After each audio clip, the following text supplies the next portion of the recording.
Magic mushrooms, ayahuasca, LSD, psychedelics. What if I told you that you could go beyond the limits of your mind, that your sense of self could dissolve and merge with the universe?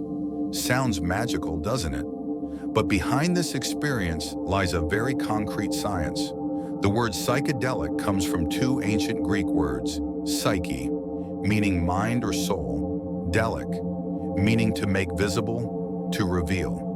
So could psychedelics be the tools that reveal the soul? These substances bind to serotonin 2A receptors in the brain. These receptors are found in many regions, but are expressed most densely in the neocortex. A key part of the neocortex is the prefrontal cortex, which is also the most recently evolved brain region in humans. It is responsible for higher functions such as thought, identity, ego, and social behavior. Psychedelics acting strongly in this area directly affect our sense of self. Another region with a high density of serotonin 2A receptors is the visual cortex. That is why psilocybin can cause vivid visual hallucinations, whether the eyes are open or closed. Under the influence of psychedelics, senses can blend, hearing colors or feeling a sound. This phenomenon is called synesthesia. The reason lies in the way psychedelics act on pyramidal neurons, which have a pyramid-like shape. The upper branches of these neurons contain many serotonin 2A receptors. When psilocin binds to these receptors, communication between different brain regions increases. Normally, brain networks function separately. This is called modularity.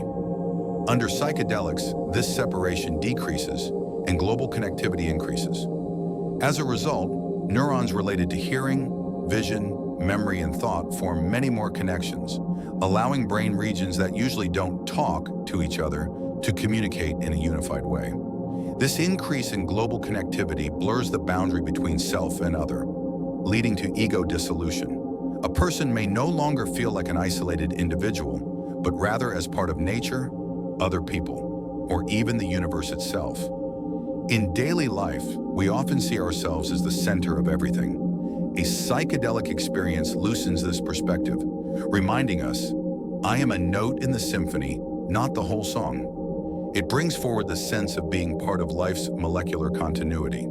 The effects of psychedelics are currently being studied in clinical and therapeutic settings only. Substances like psilocybin and MDMA have shown promising results for depression and trauma. But here's the critical point. These substances are only safe under professional supervision and with legal approval. Unsupervised use carries serious risks. In people with a predisposition, they can trigger psychotic or bipolar episodes. Without integration afterward, one may be left with a confusing void. So psychedelics are not a magical key. If misused, they can lock the doors instead of opening them. Psychedelics can stretch the boundaries of our minds, dissolve the ego, and redefine our connection with the world. But this potential also comes with great responsibility. As the poet once said, to fathom hell or soar angelic, just take a pinch of psychedelic.